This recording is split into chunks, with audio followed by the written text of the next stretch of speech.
Let's talk about Donald Trump and rape because it's Monday and seems like a good topic. We've been telling you about the Jane Doe who filed 3 federal complaints about Donald Trump, against Donald Trump, for alleged child rape in connection with a party that she attended involving not only Donald Trump, but also Jeffrey Epstein. And this allegedly happened back in 1994. The alleged victim was 13 years old at the time. And we have not learned that much about the victim until now. We now know that the accuser is Katie Johnson. The most recent federal filing includes 3 affidavits, one from Katie Johnson herself, previously known to us as Jane Doe, plus 2 more, an eyewitness named Tiffany Doe and also a Joan Doe, a classmate of Johnson's back from 1994. Now, Johnson's story has been the same this entire time throughout all of these court proceedings. She recalled being approached by Tiffany, who allegedly worked for Jeffrey Epstein at the time. Tiffany invited Katie Johnson, who was then an aspiring model, to an event in Epstein's home to get to know people and maybe get a modeling job. And throughout the summer of 1994, the lawsuit alleges that Johnson endured, quote, savage sexual attacks by both Donald Trump and Jeffrey Epstein. Katie Johnson is the only Epstein victim who officially filed a lawsuit against Donald Trump. She alleges that Donald Trump sexually assaulted her and raped her on 4 different occasions. These rapes occurred in 1994 when she was 13 years old. Katie's original lawsuit, filed in California, was thrown out by the judge. She had filed a civil rights suit but failed to actually state an applicable civil rights claim.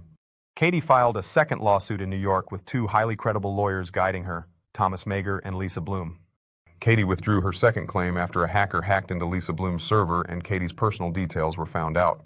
Up until that point, Katie was simply known as Jane Doe. After that, the death threats came pouring in, including a bomb threat. And the day that Katie was scheduled to live stream her press conference to the world, she panicked and walked away for good. Jane Doe has received numerous threats today, as have all the Trump accusers that I have represented. She is living in fear.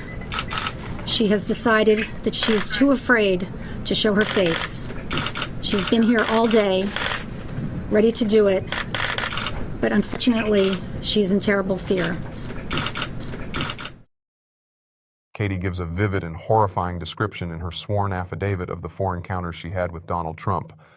None of Katie's allegations have ever been debunked, nor has she ever retracted any of her statements. The only reason that she didn't follow through with her lawsuit was because of the barrage of death threats that she faced by Trump supporters. In 2016, Katie gave an interview to the British tabloid, the Daily Mail. She gave graphic details of her encounters that are all confirmed in her affidavit. The Daily Mail also confirmed her story with a witness to all the encounters, Tiffany Doe, an Epstein recruiter and coach who witnessed all of the encounters. We learned from Katie and Tiffany's testimony that Jeffrey Epstein provided coaches for his clients with girls like Katie who were virgins and didn't know how to pleasure a man. The coach would sit in on the session and guide the victim according to the client's instructions. For normal-minded people, it is impossible to process this kind of depravity. But both the victim and her witness have sworn in an affidavit to the validity of these encounters, under the threat of perjury for making a false statement. During our first encounter, Mr. Trump didn't really talk to me at all. He spoke at me, but he was talking to Tiffany more, telling her what he wanted me to do. I thought he felt like he was too good to even speak to me. Tiffany told me what I needed to do. Anything he did say to me wasn't that great. Like, you need some work. I was 13.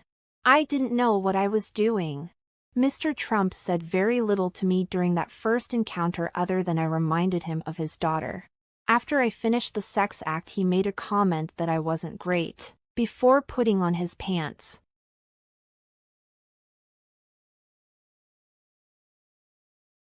During our second encounter, I felt very intimidated.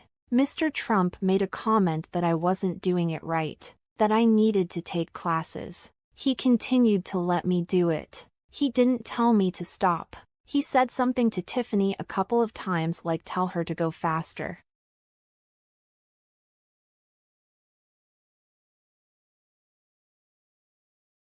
For the third encounter, Mr. Trump had another girl and I dress as maids and pretend to clean the room.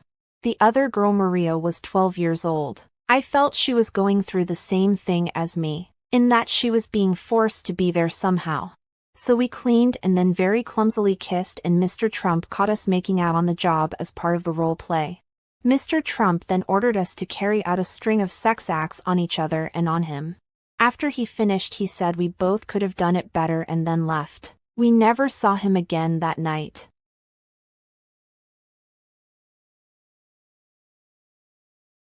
Tiffany phoned me and told me my next encounter would be another role play.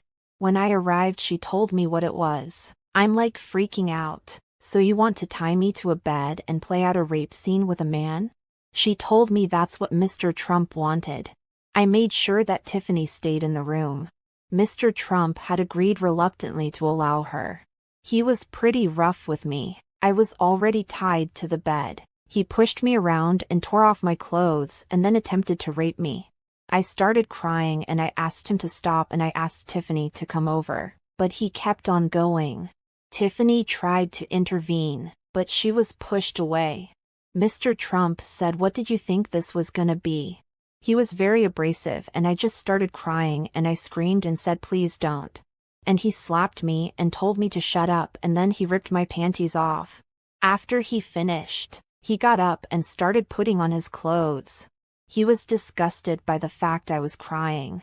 Mr. Trump didn't use a condom and I was worried about getting pregnant.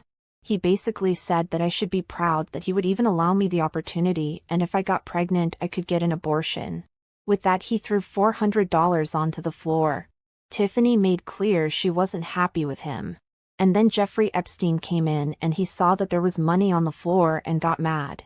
He asked if I had asked for the money and said that he was going to be the one to pay me, and said it wasn't mine to take.